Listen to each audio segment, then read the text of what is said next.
Welcome live here to Racing Hotspot Weekend Roundup. I am your host, Devin Poslusny. On tonight's show, we have a couple topics, but first I'd like to say that Dave will not be with us tonight.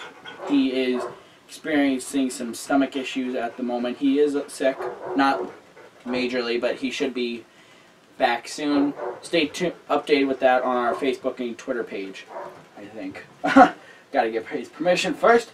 Let's take a look at our show lineup here. Kind of quick show. We have Motorsports in 60 covering Supercross and Nationwide Series. Then NASCAR. We're going to take a break. No social pit stop today because nothing was going on in the social media world today. Or, yeah, today. Virtual race is Bristol. I am starting 43rd, once again. Shocker. Then we go to the Points Championship and then the final lap. So let's get right into things here. Motorsports in 60. Have to take the timer down.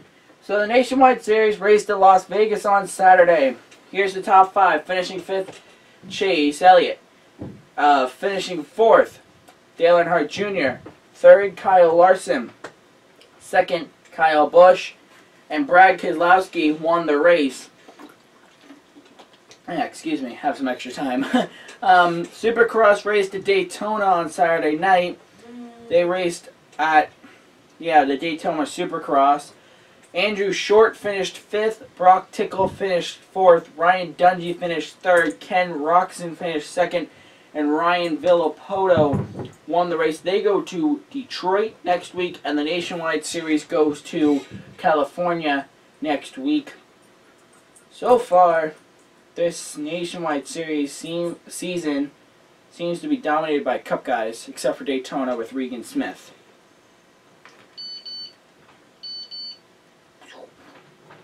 Alright, now moving on to our NASCAR review. We have a quick little review here. We have this, plus a thing with Dylan Kwasniewski, I'm sorry, and then plus G's quick little notes here. I'll go through them real quick. So here we go. Here's your top 5 for the Cobalt Tools 400. Finishing 5th was Carl Edwards. 4th was Joey Logano. 3rd, Paul Menard. 2nd, Dale Earnhardt Jr. and Brad Keselowski won. Now, one little thing here on Dave's notes, right here. Looked over this. Poor Jr., 3/4 of a lap short. Still second, though. True. So let's just go right through his notes here. Nationwide Series, Kyle Busch from the back of the field to the front in 35 laps. He finished 2nd. That's actually very impressive, going from the back of the field to the front in only 35 laps. Brad Keselowski dominated Cup Series regulars and Nationwide Series, good or bad. I actually believe I put that in. So I don't know if that's good or bad to have the Nationwide Cup guys in there. We always talk about that on our show here with Dave, and I'm not sure. So then Kyle Busch fastest, but could not pull it off. Once again, has to settle for 2nd at his home track. Now moving over to the Cup Series. Great flyby by the Thunderbirds. Agreed. Very nice. Keselowski takes major position loss on lap 1. Wow. Loses positions on lap 1 and leaves the most important one. Logano takes the first lap. A lot of little notes here. Dave said it seems like some guys were just waiting for 50 laps to go, like to make their final charge. That was Edwards and Jr. he put out. Of course, Dale Earnhardt Jr. 3/4 of a lap short. Keselowski wins. Great day for Paul Menard. He finished 3rd. That is a pretty good day for him. Last 20 laps were nail biters. Once again, I wonder how people leave with 20 laps to go. Best part of every race. That was Dave's input. And that reminds me, Fox was actually following him, but there was a couple, I believe, in the grandstands. One was a Keselowski fan, one was a Junior fan. Did you see this one on the race? And it was pretty interesting because they were both following each other, and the wife, I assume, was a Junior fan, and the husband was a Keselowski fan. So, as I believe DW said it, that's going to be an interesting ride home, depending on how that ends. So, little note here to Dave to use how to use Google Docs. We can get rid of that. So now to some other notes, as I always make up these note sheets. Sorry guys, my dog is behind the cameraman there. As I always put together our note sheets, I put the Nationwide or trucks first, the Cup Series, and then an other category. So for stuff like this, NASCAR Sprint Cup Series test on Thursday. Why? Well, I wrote that and I wasn't sure, but when I heard Dave wasn't going to be here, I did some research and I found out that because of the new rules package in the mile-and-a-half program, NASCAR wanted to give them a day or two, or a day actually, to just experiment with their car. So even if they wrecked, they wouldn't have had to go to a well, they would have gone to a backup, but that wouldn't have hurt their actual race weekend. So here's a Cup car. Keselowski, who, surprise, surprise, actually was the winner, wanted to wreck on Thursday and pulled out his backup car and practiced and qualified and won the race with that. NASCAR wouldn't have sent him to the back because he wrecked in testing actually. So then the points championship connection here, I'll actually talk about that when we get there. You know, obviously Dylan's a raw talent at this age, and but we think he has all the pieces to excel. So I'm very happy to be up here this morning in his hometown and announcing this.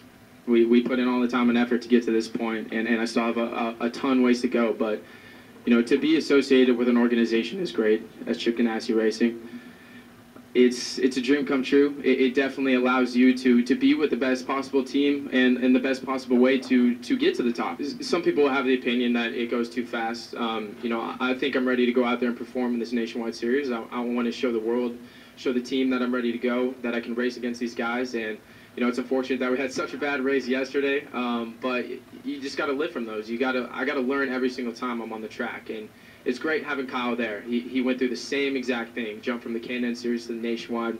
Obviously had great success in that, so I really rely on him a lot and get his insight. You know, talk to him about what he's doing on these tracks, because he's obviously a wheelman. He's a great driver and he's a good guy too. So yeah, some people may think I'm jumping up too fast, but we have to take it one step at a time. You know, I'm a development driver now. That doesn't mean, you know, anything's going to come from it. I gotta go out there, perform, show my stuff, and show the entire NASCAR world that I'm out here to compete, and I'm not just you know, getting handed this spot. I have to go out there and earn it myself. There's a little video. Chip Ganassi is now signed Kwasnowski to a development driver deal. Now, I'm kind of hoping that my cameraman jumps in on this, because I'm a little confused. What is a development driver? I have no idea. Well, got the World Wide Web here.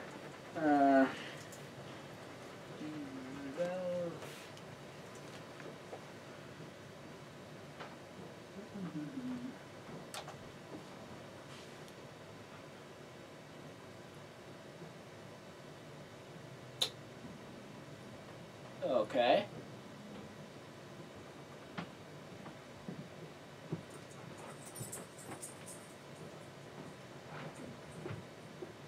Okay, so here's what, hopefully my library teacher does not watch this because she doesn't prefer Wikipedia. But here's what this says. A driver development program is a program used by racing teams to develop younger drivers. It is widely used in both Formula One, primarily by Red Bull Racing and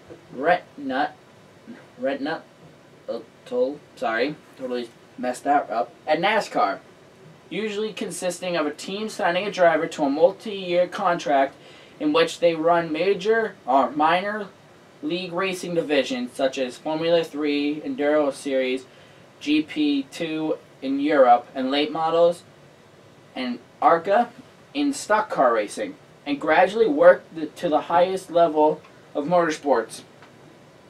Some have criticized the contracts as being unfairly long-term and low-paying for the young driver who likely don't yet have professional representation from an agent.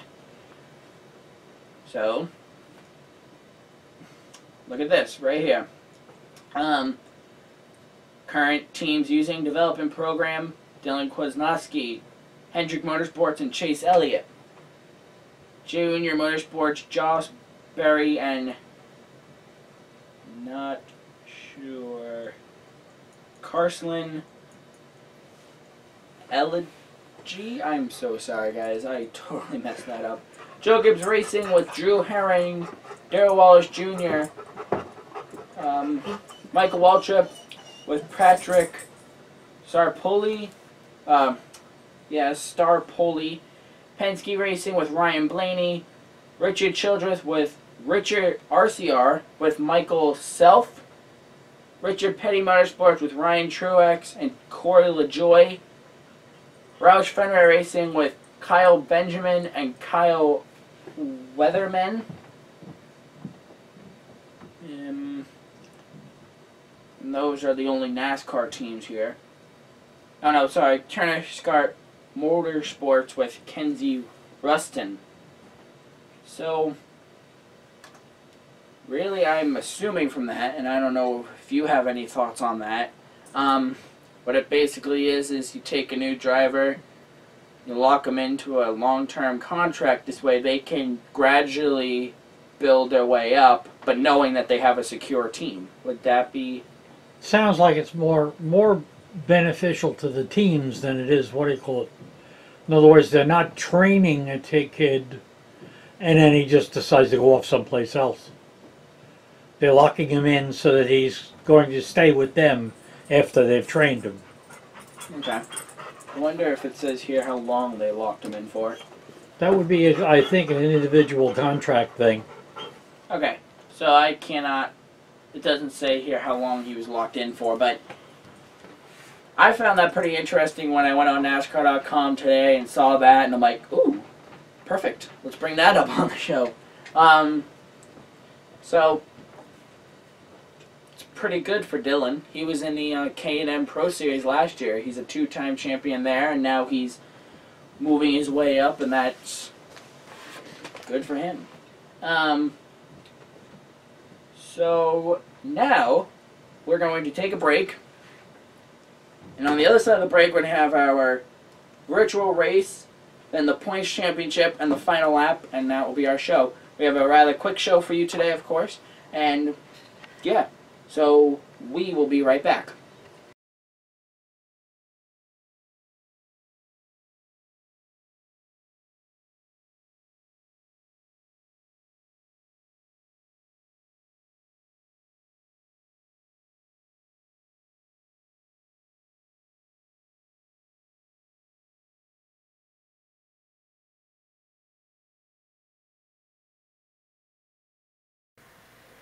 Welcome back live here to Racing Hotspot Weekend Roundup. We just had our NASCAR review here. So now to the virtual race down here, or over there in Bristol. I'll bring the volume up for you here. Like I said, I'm starting 43rd, more like it. And we'll see how this goes. It'll be a 10-lap race, so rather quick. Here we go.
6 laps to go.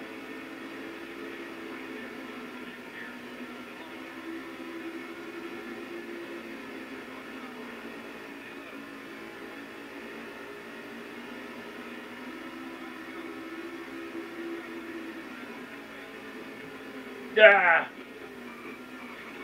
Can't be a Bristol race without a caution. Let's watch the replay here. I just came right in, bumped him. I got right on the left side corner panel. Ouch. That's the one spot that these cars do not like, as we found out in Daytona last year actually. Or actually 2 years ago now. Apparently it works here at Bristol too. So let's take a look where I am. There I am. I am in 20th right now. Let's see how much I can get done. We're probably in overtime. Here we go.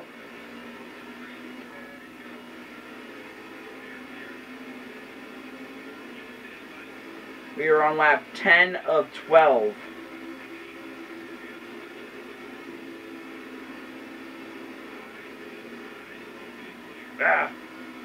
Today's Vegas race winner, Brad Keselowski in the Blue Deuce. My steering is gone.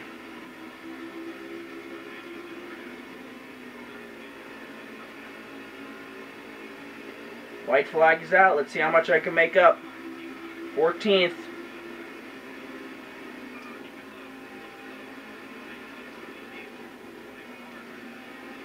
Oh no!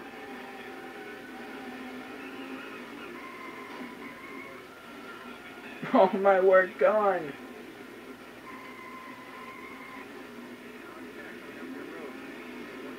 Ha!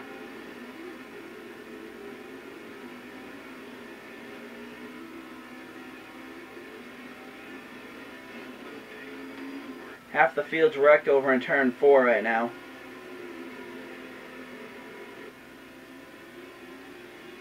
Let's just follow this for a second here. Look, half the field is all... Well, moving on. So, finished 21st. Huh.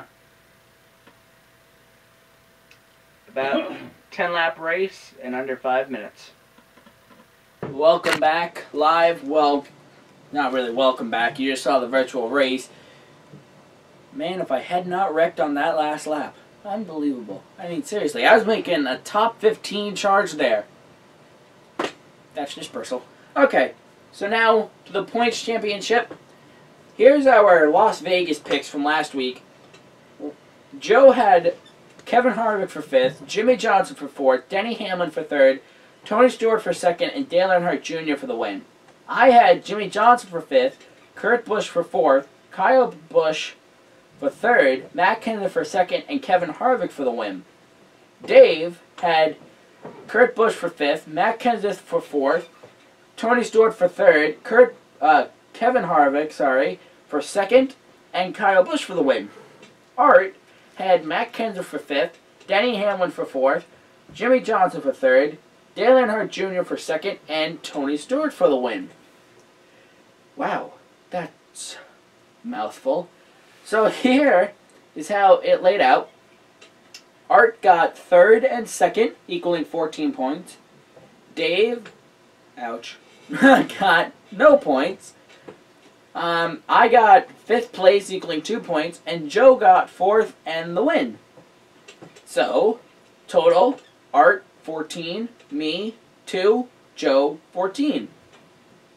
Now, most people are watching this going, alright, seriously, you had a tie last week, why, now we have another tie, why aren't we doing into the tiebreaker system? Well, yes, we have that tiebreaker system to break up the tie, but we use that really when it's only like a 3-way tie, because I've put a limit, so to speak, on the winners, because for each race to 2. So, tie, there's 2 winners for that race. Now, reason being for that is because last year with Dave and I, if we didn't make our picks, we would have 2 winners with 15 points. We'd split it in half. So, this being the way I decided to do it, it doesn't matter if we have a tie. It just matters that we have either one or two winners. Also, we broke that tie after the Sprint Unlimited because that race was picking our seeding our picking order for the 500. So what I mean by that is, well, just like I said on that show, whoever won the three-way tiebreaker also broke up how we made our picks for the 500. So here's our standings here. I will bring the brightness down over here. This way that camera can be able to accurately see that, I think. Darn dog. So Dave has 12 points. I have 24. And Art and Joe are pulling away. Jeez. Somebody's got to just pull them back in. So being that they were 1 point away from each other, and they both have the same amount of points to the same people, they just advance more points, but still, Art lags 1 position behind Joe. So now, Art has 44 points, and Joe has 45. Dave, we really gotta do something here. The new kids are hurting us. Las Vegas here, Art/Joe with 14 points. So here's a 3-race out. Actually, we'll do a 5-race outlook. Bristol, Fontana, Martinsville, Texas, Darlington. Actually, Darlington, then Richmond, Talladega, Kansas, and that will bring us to the All-Star race. So only a couple more races till we go to our second special points event, which could change it all. Now, I had said a little earlier before, here's a little note on the points championship from Dave. I think I'm going to start picking the drivers I don't think will do well because it seems like my picks fall apart before the end of the race. Not a bad idea. So, Bristol picking order, it'll be Dave, me, Joe, and Art. So, I will get those up on Facebook and Twitter in the upcoming days. So, now, last part. Final lap here. I told you guys we'd have a somewhat quick show. IndyCar is off till March 30th. Formula One. Welcome back to the Racing Hotspot show lineup. We'll return Sunday 2 a.m. I'm not covering that race. 2 a.m. Eastern Time on NBC Sports Network. What I mean by that is I wouldn't be following it live. I'll cover it on the show. Just Rallycross returns May 17th. Trucks return March 29th. Nationwide Series will race Saturday 2 p.m. on ESPN. And the Sprint Cup Series Sunday 1 p.m. Now, quick little Formula One note as we'll go over to the Facebook page here. Some news out of the F1 area. Indian Grand Prix off 2015 F1 schedule. Now, before the show started, I was doing research, and the way it looks is that they were having some tax issues bringing the equipment into India, I think, right? India? Yeah. Bringing it into India, I guess, crossing the border and stuff like that. They're having some tax issues, and, yeah. So it's off the 2014 and 2015, I believe, schedule. I'll just double check on the 2014 schedule here. And, yep, it's off the 2014 schedule. I just wanted to clarify that. Make sure I didn't make myself look like a fool. So, I'm not entirely sure. This might also be opening positions on the schedule for the Mexico Grand Prix and the Jersey Grand Prix, New Jersey Grand Prix, even though I'm not even sure if the Jersey Grand Prix is going to ever happen in the near future. Might in the upcoming years, but I'm not sure. So that's something I just wanted to say real quick, connecting to Formula One. So, yes, that is going to end out the show. Holy cow. This is going to be easy to edit. So, next week, Nationwide Cup, California, Formula Ones, and Australia. We'll cover all those races, plus the Points Championship. So, yes, join us here, same place, here on Racing Hotspot, and YouTube, and Facebook, and Twitter. I'm still working on my closure statement here. So, have a good week, everybody. Enjoy the racing next weekend, but until we see each other then, goodbye.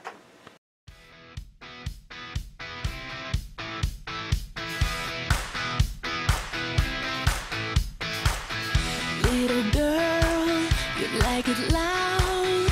Come alive.